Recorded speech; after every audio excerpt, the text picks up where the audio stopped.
All right, hey everyone, my name's Mackenzie. I'm the founder of Grad Jobs. I'm here today with Prerit, an absolute legend. Hey Prerit, how you going? Good, how are you? I'm excellent, thank you. Good morning so far? Yeah, I just woke up with a coffee in my hand, so Fantastic. I saw you got the PWC mug there, very nice. yeah, that was an accident, not a flex. Welcome Prerit. Thank you for coming today. I really appreciate you taking the time to share your insight and advice with students. Anytime.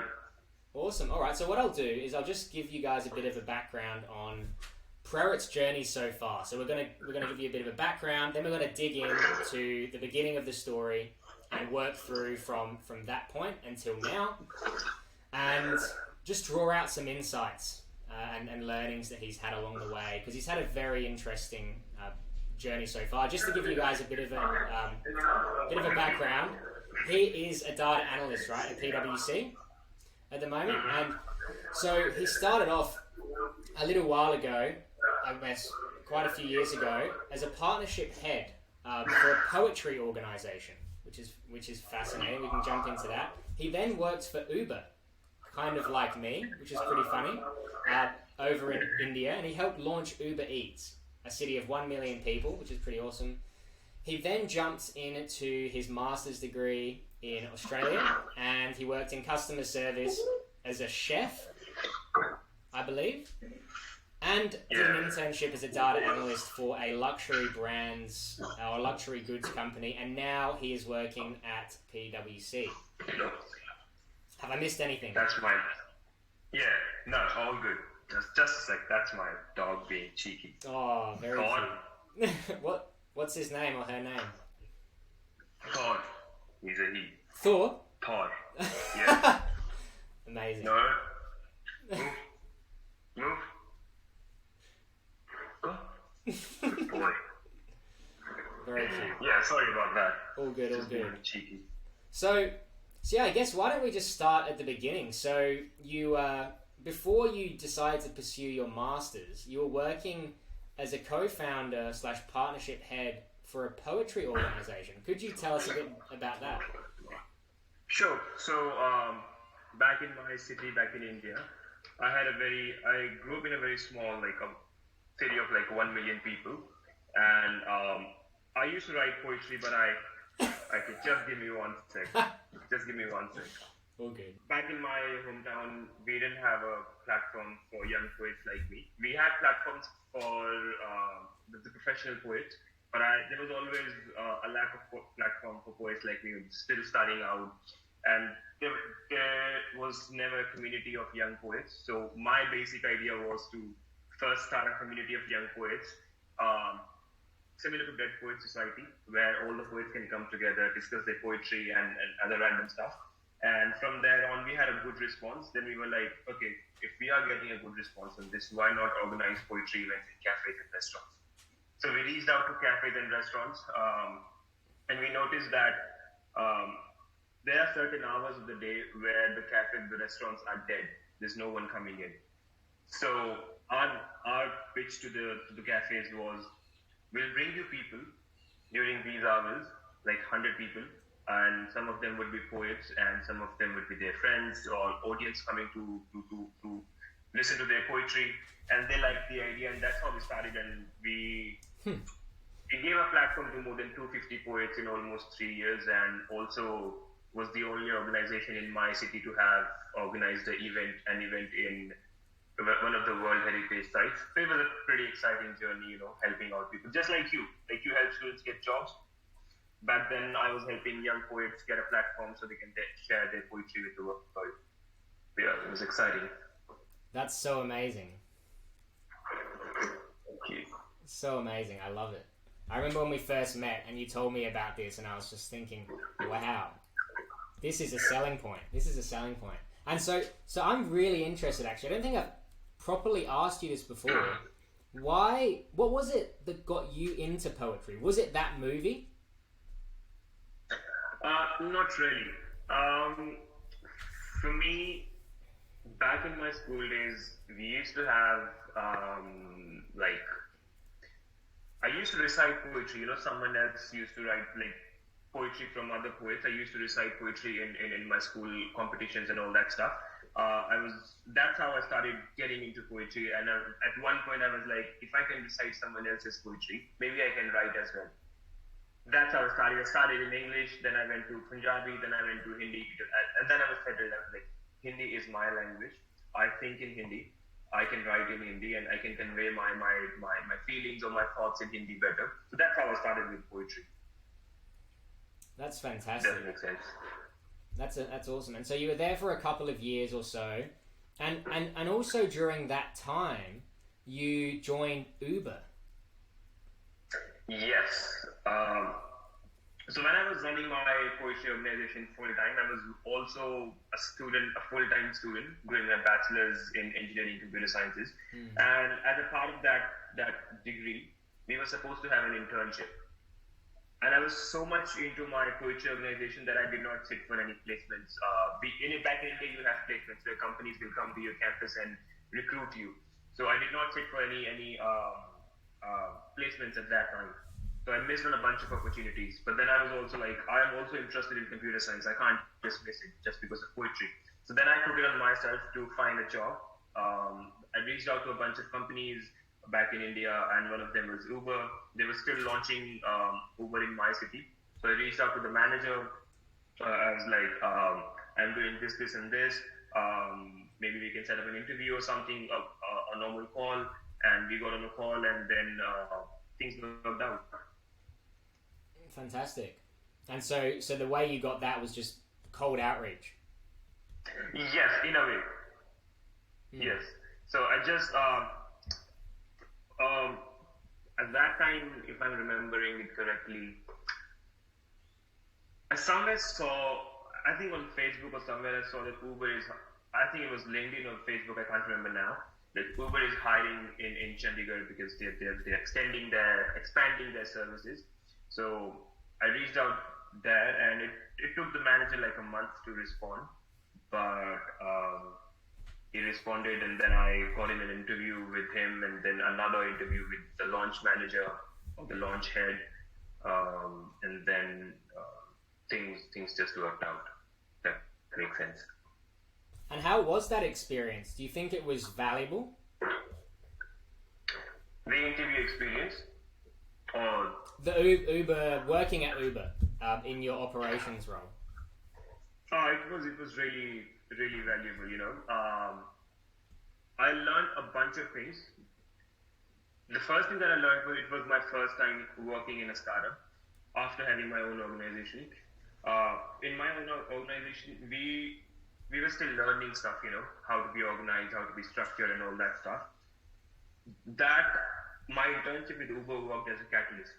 I learned how organizations work, how you need to have a structure in all the things that you do, and that also helped me in my communication skills, because I was always talking to customers, restaurant partners, and I was also talking to people, because in Uber you have people coming in from different colleges, like the good ones. At least in India, they only hire people from the good colleges. So I was talking to someone from Harvard, I was talking to someone from the top colleges of India.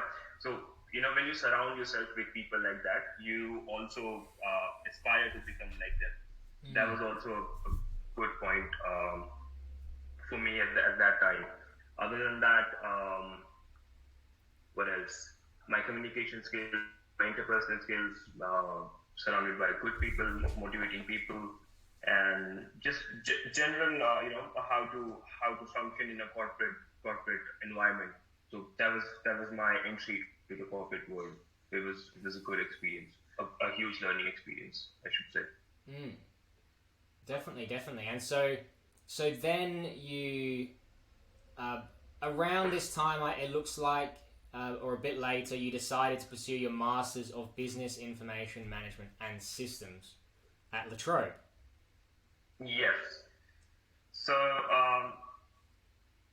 as I said, like my managers in Uber, they all studied from good colleges, Harvard or some top colleges in India or abroad as well. So that's when I decided that I need to have that international exposure as well. I need to experience diversity. So because it will be and the other thing was before coming to Australia, I had never left my hometown for job or for anything. So I was like, this is going to be a huge learning experience for me. It is going to make me independent. I should take this. So that's when I decided that I'll move to Australia to pursue. And at the same time, I was doing my bachelor's in a pure technical field. But then I'm also interested in the business side of things. So I was like, this degree is a perfect combination of business and technical. I was like, this is what I want to do. I just don't want to be a pure technical person or a pure business person. I need to have both the skills, so that makes me more employable. So that's when I decided I'll move to Australia, get the international exposure, diversity. It'll help me become independent. It'll help me some important business skills. It also helped me some life skills. Before that, I had never worked part-time.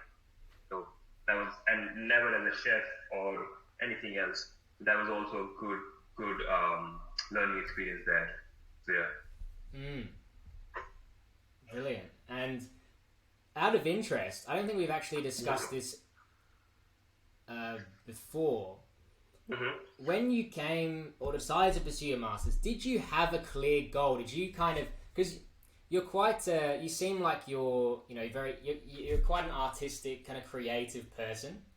It seems to me anyway, based on your experience and all these other things that we've talked about in the past. But did you know what the end goal was, or did you just think, this is going to be uncomfortable, this is going to be exciting, I'm going to get out of my relatively small town and just see what's on the other side? Or was it structured? I would not say that it was structured. I only had one goal in mind, that I want to move out of India and be independent. Independent in the sense I want to learn a bunch of things. At that time, I did not have in mind that I want to work with PWC or I want to work with XYZ company. I didn't have anything of that sort in mind. I just wanted to learn a bunch of things. Well, I'm one of those people who love learning. I don't say no to learning, like, be it anything, be it through a book, be it through an experience or anything. I just want to learn things. So like, this is a huge opportunity for me to learn some important life skills and at the same time some theory as well, business theory and all that stuff. So I just have had that goal in mind, not a professional goal like I want to work in this company or I want to work as a data analyst down the line, something of that sort. At least at that time. That's great. I love it. And when you came to Australia, do you remember what it was like? Like what was it that kind of stood out to you as being different? Different as in from where you had been. From where you had been. I guess it was a new experience, different people, different environment, different everything. But what for you stood out as, wow, this is kind of a bit of a shock, or was it just pretty straightforward for you moving here? I think, as I said, before that, I was sort of independent. I was earning my bread and butter by myself, but I was still living with my parents. I did not have any financial liabilities at that time. I was still very chill.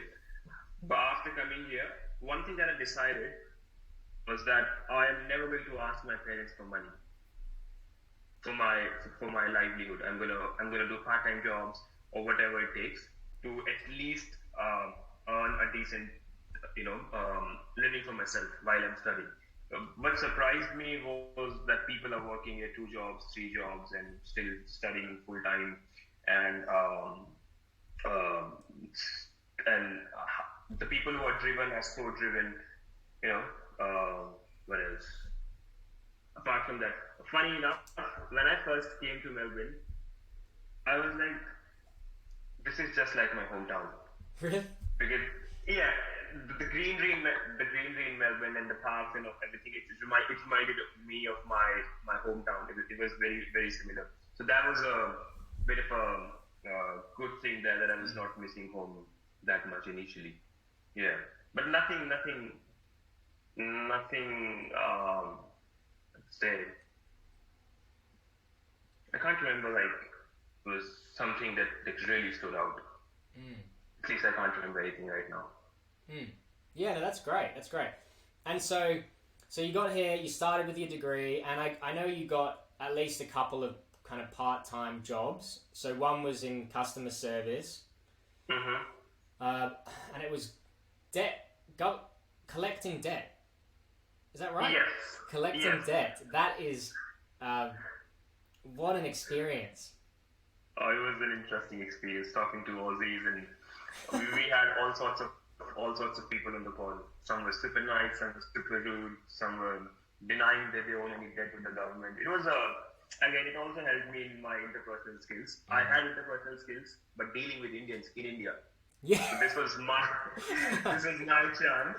This was an opportunity for me to know more about the culture here and know more about how people talk here, how people think here. It was a pretty fun experience. I could not continue the job for long. I had to go back to India for some reason. But those 2 months were pretty interesting. And before that, I had never done such a job, like a customer, a call center sort of job. But it was a fun experience. I remember one day I was doing my work, and I was calling a bunch of people to remind them of their debts and set some installment plans or something for them. I got on a call with this lady, and I told her that you owe this much to the government, and she was like, is it? So she was giving me some objections. Then I handled the objections, and you won't believe, I was able to convince her to pay all her debt. That time it was like around $6,000 or something. And I was still on the call with her, and all my manager and my team leader, they all came to my desk. I had a notebook on my desk, and they were writing something, congratulations, this and that. To me. It was, and before joining the job, I was so nervous. I was like, I won't be able to do this job. I've never done this. I can never do it. But then when you put yourself in something uncomfortable, if you persevere, you will come out as a winner. You will at least learn something. I learned a lot of things during that job. Yeah, it was interesting. Yeah, it's brilliant. And I think from what I can see, it's really helped you. There's the PWC mug. Oh, is that a different mug? Sorry? I was just going to say that's the PWC mug coming out. Oh, yeah. It is. It seems to me that you've got such a good kind of set of skills. Like, you're so well-rounded. You did the entrepreneurship and the poetry, that creativity. You got the technical computer science background. Then you've done the Uber stuff, working in a small startup, fast pace, customer service, and different culture. And then you've come into brand new culture, persuading people, learning the culture of a completely different country, improving those communication skills, learning these processes, the ins and outs. So I feel that I know a lot of, especially international students, they do work really hard to make sure they can do these part-time jobs and ideally even get internships and do well in their degree all at the same time. And although it's hard work, I think you can see it really helps you to become such an all-rounded person. It's almost like doing these kind of jobs, now that you think about it, I guess, it's almost like a second degree in communication skills and negotiating and time management and all these sorts of things. Oh, it is. That's a very nice way to put it. It is a second degree in soft skills, you know. It is. That's a nice way to put it. I never thought about it. I never thought about it like that before until today, but it is. It's like you've got the technical, the academic, the getting things in on time, learning, and writing reports, analyzing data, whatever it is. But then you've got talking to hundreds of people, persuading them. It's phenomenal. But then you top that off because you also worked as a chef, right? Yes, that was also very interesting. So I told you, like, I did my call center job for like 2 months, and I had to go back to India for some medical reasons for like almost a year. I came back to Melbourne, and I was looking for a job. And here, I'm going to say one thing, like, while you're studying, it's so important to have a network. Go out and meet a bunch of people.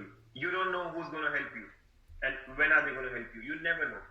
So at that time, when I came back from India, I was still looking for a job, and I already had a friend and I was just meeting him, like randomly. I was just meeting him, and then I was telling him that I'm still looking for a job, and he was like, "Oh, I got a job in my field." He's also in IT.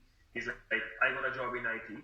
So he was working as a chef at that place. He was like, "That position is going to be vacant soon. If you want, I can recommend your name." At that time, I was like, oh, I have never worked as a chef. I don't know if I'm gonna be good there or not. But then he was like, give it a try, and I was like, yeah, sure, why not? I've given a try to a lot of things. Why not this as well? So I went there for the trial. They liked me, and they were like, we'll start you off as a kitchen hand, just so that you can learn the necessary skills, and then from there on we can if how things work, and we can promote you to sous chef, whatever that is. So I was like, sure, why not? So I didn't say no to that opportunity, and I worked there as a kitchen hand for like almost 2 months, and they saw my progress and everything, and then they promoted me within like 2-3 months. They promoted me to be a sous chef, and then from there on as a chef. So 2 things here: never say no to opportunities. You aren't losing anything. Take it as a new experience. You will in the end ultimately come out with some new learnings. So never say no to opportunities. And the second one is have a good network from the first day. The day you land in Australia, because this country works on networks. You need to have a good network. And network in everything, in your social circle, in your professional circle, in your uni circle. Have a network everywhere. Just be nice to people, be willing to help them, and you never know. Some will help you, some will not. But the ones who will help you, they might make your life. Do you know what I mean? Yeah, I love it. Yeah, keep as you go through. It's really useful. Just if you think of any insights, advice, learnings, or mistakes, or misconceptions that you've had. Yeah. Just reel those out, because it's so valuable for people who are yet to tread the path. Yeah, sure. Oh, I've made a bunch of mistakes. I can't remember one right now because you don't remember the bad stuff. Yeah. But while we're talking, if something comes up, yeah, I'll definitely share it. Yeah, we'll just pivot and we'll just go wherever's fun and useful. So that's fantastic. Sure. So you built your network, became a chef in the kitchen, which is pretty fantastic. I'm interested because I really like. For me, I'm quite interested in seeing how patterns arise and the connections between things, especially things that people don't usually consider connected. So I'm interested. What did you learn as a chef that has maybe now helped you in your professional career? Is there a transferable skill there or multiple? Oh, bunch of transferable skills. First is stepping out of your comfort zone. That's one. Because when you're working in an office environment, there are going to be times when you'll have to step out of your comfort zone. For example, you're working with a lot of team members, and your team manager or your team leader asks you to present something to the client. Now, if you have a habit of stepping out of your comfort zone, you'll be the first one to raise your hand. Like, I'll do that. I'll present to the client. I'll make a presentation. So that will help you. Like when I had this, when I started as a kitchen hand in that restaurant. Before that, I had never worked in a kitchen. On the cooking side of things. So since I stepped out of my, and I have a lot of times I have stepped out of my comfort zone. Like going back to 2015 when I started my poetry organization, I could have just complained about a lack of a platform for poets. I could have complained for 5 years, 10 years, 6 years, whatever time. But I wanted to do something for it. And before that, I had never gone out and talked to people or performed poetry in front of like hundreds of people. So I was stepping out of my comfort zone. I didn't get a job during my placements, so I reached out to the managers in Uber. Again, stepping out of my comfort zone. I had never done that. Coming to Australia, I was pretty relaxed, pretty chill in my hometown. I had everything. But I didn't want that. I wanted to be independent, more independent, stepping out of my comfort zone. And then again, doing this job, stepping out of my comfort zone. So that's the number one skill I learned. Like, you will learn to take initiatives. By taking risks, you learn to take initiatives. And the second skill was working under pressure. When you're working in a kitchen, and if it's a Friday night, the kitchen can get super crazy, super busy. Yeah. You have to have that skill of working under pressure. I used to struggle with working under pressure before that. I used to break down as in, I can't do it. But when I was working in the kitchen, I had no other option. I had to deliver. If the customer is asking for a fondue, I have to make that. I have no other option. So I was working under pressure. And there will be a lot of times in your professional journey as well, in your office environment, when you have to work under pressure, when it breaks up, when you have to work on a deadline. So that's the other thing that I learned, working under pressure. Apart from that, what else? Being organized, being structured. Because when you work in a kitchen and it's super busy, you can't be disorganized. You can't be unorganized. You have to have all the stuff at the right place. That will help you in speeding up your work. That's the other thing: being organized, being structured. Other normal skills like communication skills. You have to communicate with the staff as well, with the front staff. You have to make sure that which order came first. You have to send that out first and all that stuff. These are the bunch of skills. See, you do anything. You take up any job in life. You take up any gig. You will always have some transferable skills.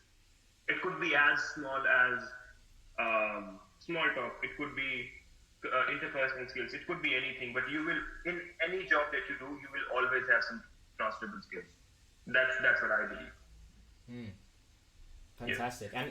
And it seems that also another thing that you consistently have done is take initiative as well, to improve things, to change things. And so I know from previous discussions, or from what I understand, you at the restaurant, and maybe in a lot of other places too, took initiative to improve things and the tracking of things and all that sorts of stuff. Yes. So I was also working as again, so this is very interesting. I was working at 2 restaurants because at that time the government allowed more than 20 hours of work. So I was working at 2 restaurants. In one restaurant I was working in the kitchen as a chef, and in the other restaurant I was working as a front of house supervisor. So if down the line I wanted to just get myself into the hospital industry, I could have done that because I had both the skills, front of house skills and back of house skills. I had both the skills. So when I was working as a front of house supervisor, that restaurant was very not a big restaurant, a small restaurant. So, and they had some issues with inventory, a lot of wastage in inventory, because they didn't have a system in place to make sure that we are getting enough inventory or we are not wasting money on getting extra stuff or whatever. So I took it on myself because I had really good relations with the owner. That's one thing. Always have good relations with people. Always. You don't know who's going to help you where. I had such good relations. I'm just pivoting here, but I had such good relations with the restaurant owner that they were willing to sponsor me for my PR. I had such good relations because I was doing my work honestly. I was putting in the hours. I was putting in the hard work, and they will notice that. Your employer will take a note of all that stuff. So always have good relations. Just do your work with pure honesty.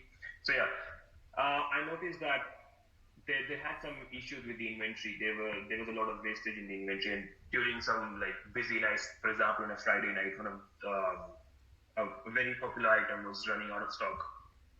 So as a restaurant owner, you never want to say no to a customer.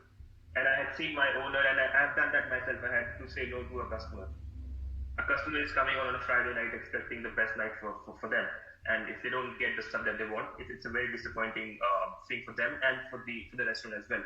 So I took a lot of that, and I and I spent some days building an Excel model for them to make sure that we are never running out of inventory. And it worked really well. Within like 2-3 months, our Google reviews jumped from, I think, 4 point something to, it was below 4.5, and it jumped from below 4.5 to something 4.7 or 4.8 because we were using that inventory tracker. And yeah, so again, I took initiative there, and I made sure, because I thought that that restaurant is mine. So I took it as like, this is my restaurant, and I have to make sure that the customers are having a good experience. That's how I made sure that we are providing excellent customer service. Yeah, it's fantastic. Yep. It's such a good mentality to have, isn't it? It's like, even as an employee, just having that owner mentality. Yeah, exactly. That mentality will take you places. If you think like, this is my work, I have to come here, I have to work from 9 to 5, and I'm done, I don't care about anyone else or anything else, then you'll be stuck in one place. You have to stand out from the crowd, because a lot of people are doing the same stuff. They are not taking ownership. You have to take ownership. If you take ownership, then you will stand out, and you will make good progress in life. I agree with that. I think it's really important as well. And the other thing, this is kind of sidestepping a bit, but one thing that always comes to mind whenever I think of you as a person is someone who doesn't complain. Now, I've never heard of a complaint come out of your mouth. It's always, you're always looking for ways to get to something, not excuses to not get it. Yeah, I mean, see, now when I think of it, again, as I said, I could have kept complaining for the lack of a platform for poets. I could have kept complaining for anything in life, but then that's not going to solve a problem. You have to work to solve a problem. You have to take that initiative. For example, when I was working with you as well, again, the transferable skills. I was working in that poetry organization, and we were organizing events, poetry events. So I knew how to build a community. So I would have never imagined that from my event management skills, I could have used those skills in providing you some suggestions that you can do this, you can do that for the weekly calls, for anything. So you never know what transferable skills you're learning while you're doing something. So yeah,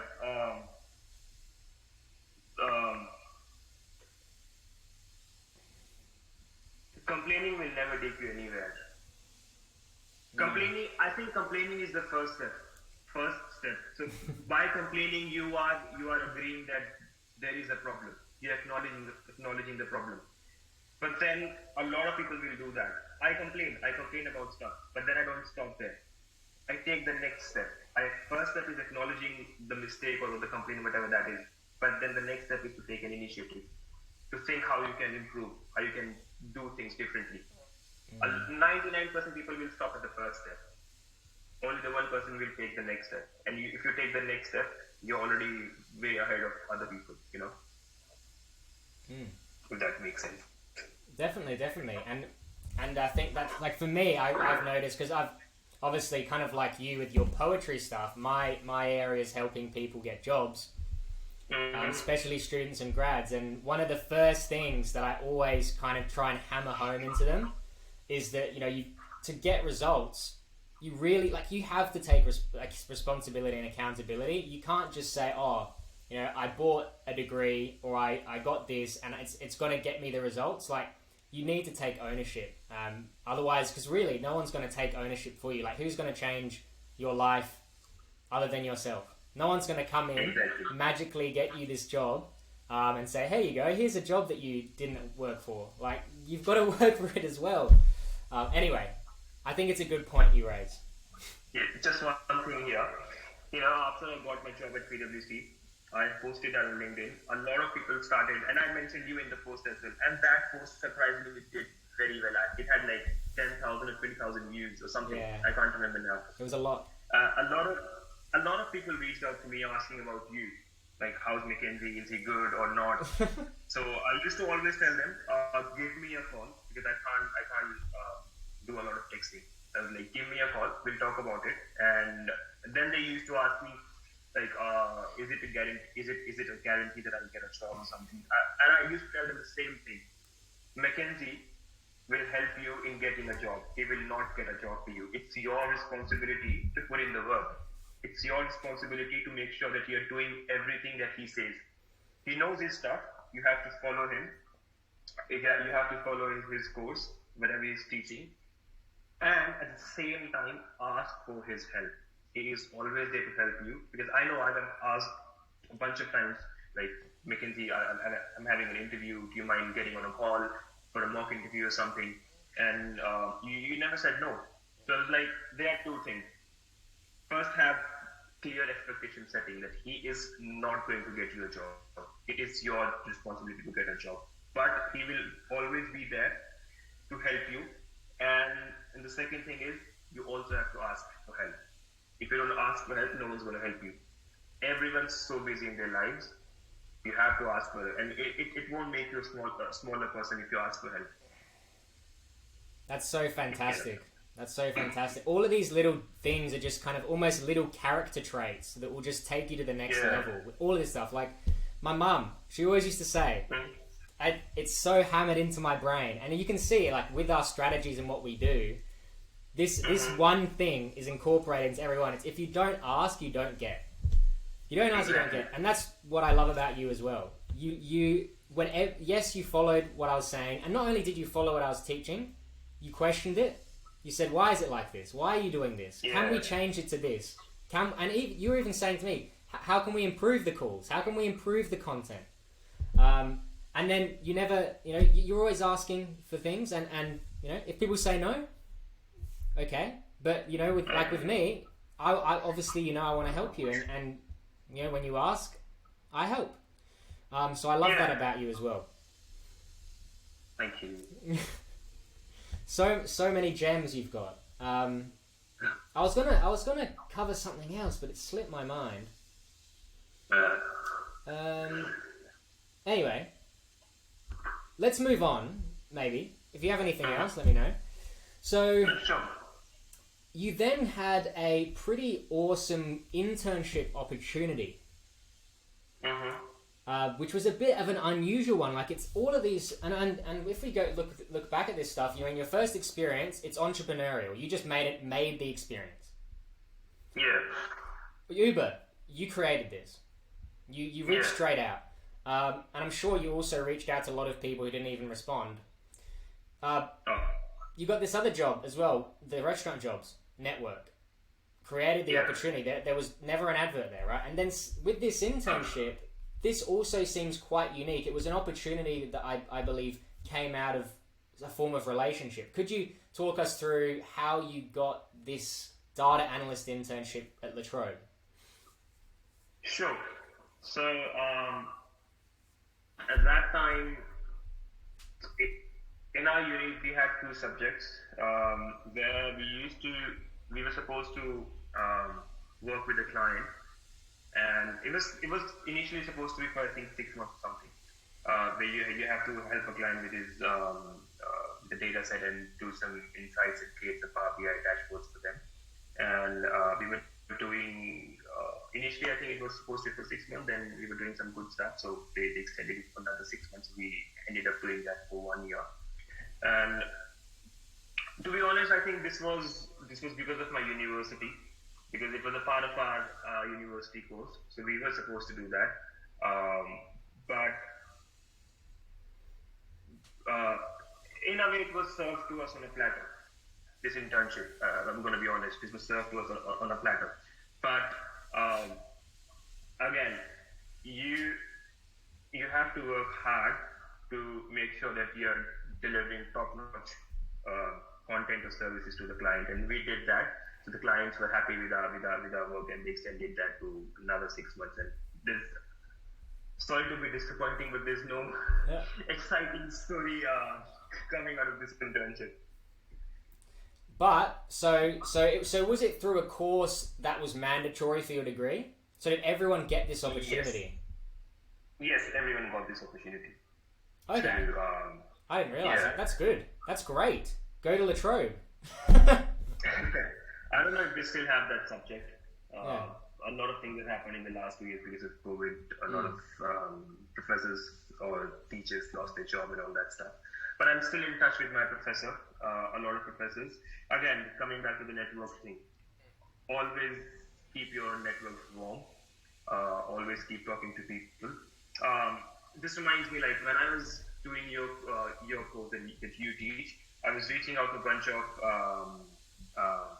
I'll tell you one thing, one interesting journey I had while trying to get a job.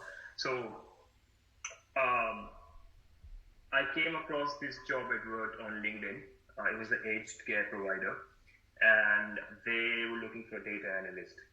And so it was a small organization. It had like 70 people or something in that organization. And I was like, I want to be different because that job advert had like 400 applicants. And I was one of them. So I wanted to do something different. So I have this habit of always going through, LinkedIn profiles of the job manager or some people working in the company. So I was going through all those LinkedIn profiles. And the company had like 70 or 80 employees. So I was like, I'm not doing anything else. Why not just go through all the LinkedIn profiles of all the 70, 80 employees? I remember this. Yeah. Working in the company. So I went through all their, initially I went through all their LinkedIn profiles, and I noticed the pattern that a lot of people in that company are staying in the company for more than 5 years, some even for more than 10 years. I was like, that's interesting. That does not happen quite often, like people sticking to one company for that long. So that made me curious. So using their public LinkedIn data, I created a dashboard on Excel, like just to figure out why is this happening? Why are people staying in the company for so long? What are the reasons? What are the factors contributing to that decision that they're making? And all that stuff. So I made a dashboard and I shared the dashboard with you as well. And I reached out to the job manager as well. I sent her the dashboard. I sent that dashboard to the person who was supposed to interview the candidates and to some other team members as well in the team. And they were also happy with the dashboard. Mind you, the dashboard was not like out of the world. It was a pretty simple, basic dashboard. But then, out of all those 400 people applying for that job, I probably was the only one going the next step, doing something different. So, even before applying, the job manager, I at that time when I created the dashboard, I did not apply for the job. I just created the dashboard, and using your email template, I reached out to the people in the company that I created that dashboard. And even before applying, the job manager reached out to me. And she told me to send in your resume through the portal, and we'll set up a call. And then we set up a call. We had a good discussion, and I think we had a discussion for like 20 minutes, and out of those 20 minutes, 10, 12 minutes, we were talking just about the dashboard. And then I got the interview with them. I cleared the interview. But at the same, I could not join the company because I had PWC offer coming in at the same time. But I still keep in touch with the job manager. And when I told her that I got another job offer, she told me, like, when you've had some experience with XYZ company and you want to come back to our company, you're always welcome. Now imagine, I'm not trying to show off here, I'm just trying to prove a point that imagine 400 people applying for a job, and you're one of the people getting feedback from the job manager, and the job manager is telling you that if you want to come back, if you want to, join a company in the future, you're always welcome. So by doing the extra step, by doing the next step, that helped me a lot. Again, I took an initiative there. I was really interested, fascinated by the fact that people are staying in the company for so long and all that. So always, because it's a very competitive environment right now. People are, like for that job, it had like 400 applicants or something. So you have to stand out. You are showing off your skills to the employer that you know your stuff, you know your Excel, you know your dashboards, you know your formulas. The second is you're showing them initiative, that you have the capability to take an initiative and be the leader. And the third thing is, you know how to market yourself. So that what helped me stand out from the other candidates there. So always do these sort of things if you can, just provide extra value to the employer. That'll help you a lot. And so I was talking about keeping the lead warm. So I still talk to her like after every 3 or 4 months. I send her a message like how's work going, or what's happening now, what all that stuff. So always keep your LinkedIn connections warm as well, because again, you never know who's going to help you at what time. Definitely. Yeah, it's fascinating. It's unbelievable. Even the number of people who will, I guess it'll be a worst case situation and you'll get rejected from a job, but if you just maintain the relationship, but people get so surprised when I tell them this. Obviously you won't, but if you just maintain the relationship, a couple months, people will literally reach out to you with offers. And if you get rejected from a job and you take it really well and you say, that's like, I wish you well, with the candidate or whatever, is there anything that I could do to kind of change the decision or improve? But you would be mind blown, by the results you can get just by maintaining relationships. Exactly. I think you're spot on there. Spot on. And it's almost, in my experience, the number of offers people get and interviews is pretty much directly proportional, usually, to the number of relationships they have and the quality of them. Yeah, true. Very true. Very true. I mean, the more number of people you have in your network, chances of you getting a job increases. Now also keep in mind, like, you don't have to have that relationship just because you want something from them. It should be genuine as well. It has to be genuine. Now, when I talk to her, I don't have in mind that she will probably help me with a job. I'm not doing it for that purpose. I mean, you have that purpose, but then just don't let that be your only purpose. You anyway want to, keep the connection warm. Because you're interested in the industry, you're working in the same industry, you can ask them a bunch of stuff. You can ask them a bunch of stuff about how's the industry doing, what are the new tools your company are using, or anything. But just just don't be always in a mode of taking something from someone. It has to be a give and take. That makes sense. The one I like the most is just when you give without expectation of taking. Exactly. That's my favorite. That's the best. Because then they want to give you. Yeah. They're like, what can I do? You've given so much. What can I give you? Very true. There's a lot we could cover. I'll just one quick story. One of our mutual friends. I think you actually referred this person to me afterwards. I won't mention any names because it's like I don't know if they will want me to share this specifically, but they got a really good job as well. And the way they got it was they actually built a genuine relationship with the talent acquisition at this company over LinkedIn using these strategies, and they actually just built a good relationship. No real requests, no demands, and they got on a phone call. No real requests, no real demands. The talent acquisition person just loved this person so much, referred her directly to the partner. Oh, nice. And you know this person, I won't say who it is, but final round interview, offer. Crazy. No, not even asking, really, directly. So it's... Is that person Adelaide based or not? They are now. Oh, okay, got it down. So yeah, just a point to like really hit that home. I know we're kind of the call's getting quite long, so I'll move to the kind of final part of it. Sure. I don't want to take up too much more of your time. So you are now working at PWC as an associate in data analytics.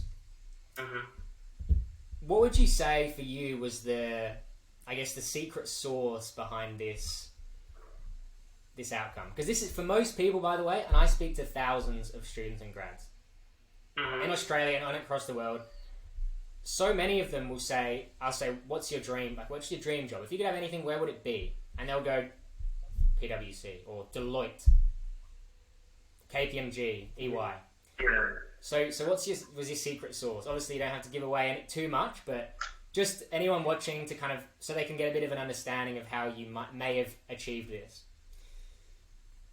I don't think there's a secret sauce for it. When I first came to Australia, I was working somewhere, and I used to finish work at 2 at night, and right next to my workplace was PWC's building. And I used to look at that building, and I used to think like one day I will work here. So I had that in my mind. Other than that, I mean, you just have to keep working. You know, you have that goal in mind, and just work towards it. Like, for example, if you want to work in a company like PWC, what do you need? There's a lot of client-facing activities happening. So you need to have good communication skills, good interpersonal skills. If you want to work as a data analyst in PWC, you need to have the technical skills as well. So keep working towards them. Have your goal in mind, PWC, KPMG, or whatever. But then forget about that.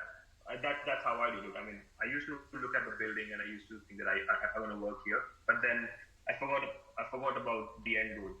I just focus on the journey. I need communication skills. How can I get communication skills in Australia? By doing the call center job. I got the call center job. By how can I learn to work under pressure? Because these companies are sort of infamous for long hours. So working under pressure, work as a chef. I worked as a chef and have good grades. I worked in my uni on my courses. Technical skills. I did some personal projects. You know, some data analytics personal projects. I did that. And when the opportunity came, I was almost ready. You know, with all the skills that I had acquired over the last 2.5 years. And then now the most important thing is your resume.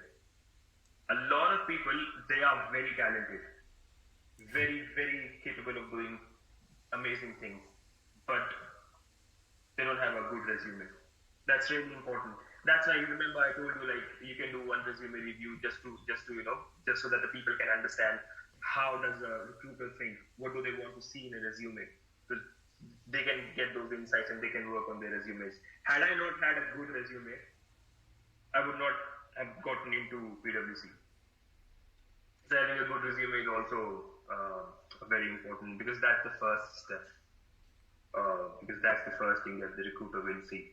So yeah, I don't think I had a secret sauce. I just had my goal in mind at the back of my mind, and then just working towards it, doing not random, but like different things here and there, and then putting all that together in a beautiful format in my resume. That's what I did. And so I imagine, I don't know the number, but I do know that I think PwC's grad program in Sydney, I think maybe last year, I think it had, at least for the financial advisory space, because someone shared that information with it, they said it was about 18,000 applicants. So I don't know how many went for your job, but I'm guessing it was like quite a lot, maybe at least 500 to 1,000, maybe more, I don't know. Yeah, easily. So what do you think was so I guess we got two parts, right? We've got getting the because you had a video interview. Actually, did you have a video interview or just straight to the interview with the hiring manager? We had a video interview. It was a group. Group. I'm forgetting the word. Assessment center. Yeah. So we had a group discussion. That's the word. Got it. Discussion. And so your application online, so you answered these questions, you put your resume, and you then went through to the assessment center and the interview. And so they're kind of the three, I guess, components. Most people don't get to hear. Like the assessment center, it's like what? How many people in your group? Group of 6? In my group, we had like 8 or 10 people. Okay, 10, and they probably had like, I don't know, a number of those sessions going on. I don't know how many. Yeah. And most people can't get into here. So you think, in your opinion, from what your story, how you've gone through, do you think the resume is the primary thing that's going to help you get from here to here, or do you think there's something else, some other forces? I think it depends. See, if you are going through the classic route of applying online for the job, then absolutely, your resume has to be the best. It has to show the best version of you. If you're applying online, if you're reaching out to the recruiter or the partner or a manager in the company, then it's a different story. If it's a hidden job strategy that you're trying to use, then it's a different story. I did not get this job through hidden job strategy. I got this job through the standard classic route of applying online. So in my case, the resume was the most important thing. I don't know about others. If you go through hidden job strategy, then things would be different. For example, you were mentioning that person who just directly got the partner to interview her, so she would have a different experience. For me, resume was the most important thing. So very high quality, the highest possible quality application you could put together with the questions, answering those, and the resume. And obviously, before that, if we look upstream of that, to build a really good resume, it was thinking ahead. What skills, like understanding the needs of the company, the needs of the role, and reverse engineering that, acquiring solid skills to help you, which, like you identified, the main ones, communicating, technical, and ideally an internship that showcases both personal projects. That's then in going into directly that resume in your application form. That's then getting you through into this, beating all these other people to get into this assessment center. With the assessment center, what would you say, / interviews, what would you say helped you stand out from other people who may have not progressed to the offer? So, during the group discussion, the assessment center, so during that assessment center, they are basically looking for soft skills for you, in order to progress you to the next step, that is the interview. So you need to have your soft skills in place. For that assessment center, I did my research. I had a word with you as well before the interview, before the group study. You need to have your soft skills in place. You need to have good communication. You need to have those leadership skills. You need to have that ability to take initiatives. You need to have that ability to work in a team and keep the team together. So all that stuff. I studied. I worked hard on those skills to make sure that my personality that day is reflecting all those skills. So basically, two things. Practicing, a lot of practice, because I could see in the interview a lot of people were just there. They did not.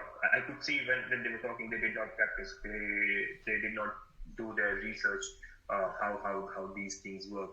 So you just need to. I think you just need to practice. And I was always good with group discussions back in India as well, because I've done a lot of performing in the public. So I was pretty good at that stuff. But still. I did my research. I had an interview with you as well, a mock interview, and just focus on those specific skills. I think being that specific, precise helped me in getting to the next stage. And then you had the next interview. Oh, it's like same kind of stuff, right? In that one. Yeah, so that was a one-on-one interview where they were asking a lot of questions like why PWC, where do you see yourself in 5 years, and some situation-based questions, how would you handle this situation and all that. For that, I think you need a lot of practice. So I reached out to my friends, I reached out to you for a mock interview. I think we did a mock interview as well. I did mock interview with someone else. One other thing, I just got reminded of that. I'm doing a professional year, so you need to do that for your PR purposes. So in that professional year, we had an instructor. We had an instructor, and he is an amazing person. Very driven and very organized. So I was like, I want to be like him. So again, the power of network. I reached out to him on LinkedIn. Like I'm applying. I really liked whatever you're teaching and your personal goals and everything. I'm having an interview with this company. Would you mind taking a mock interview, or if you can give me some tips? And then I had one or two mock interviews with him as well. So keep always, if you want to be like someone and you know that person, just reach out to them. Just reach out to them and ask for help. The worst that can happen is they say no. That's it. But in my case, he didn't say no. So I had some mock interviews with him, with you. I did a bunch of practice. So I think the practice will take you, will take you far.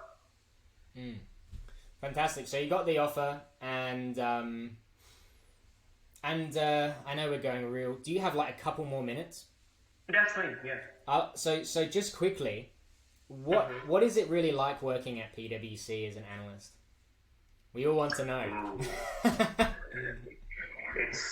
It's pretty interesting, No 2 days are the same. That's what I like about consulting industry. You work on different projects. You work with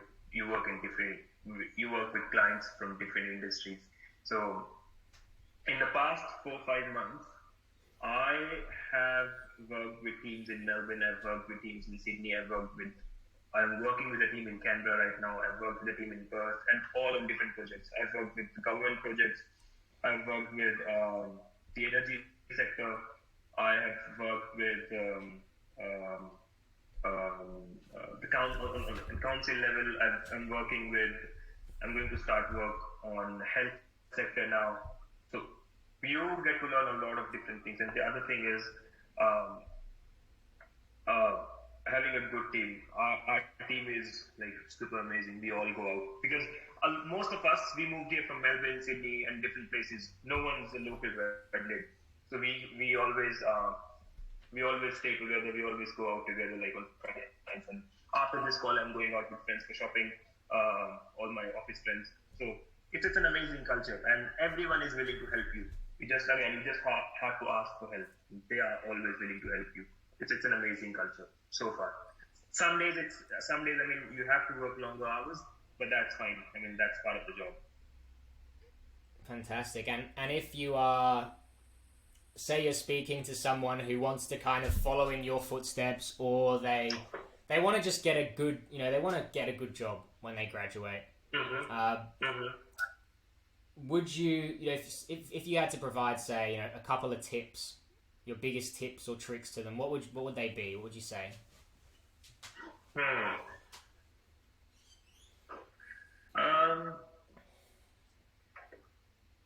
First thing would be to have a good network. Just reach out to people, talk to them, pick their brains, provide value if you can, be very organized, have a clear goal in mind, and work towards that goal. When I was applying for jobs, I used to have a huge Excel spreadsheet of all the jobs that I applied.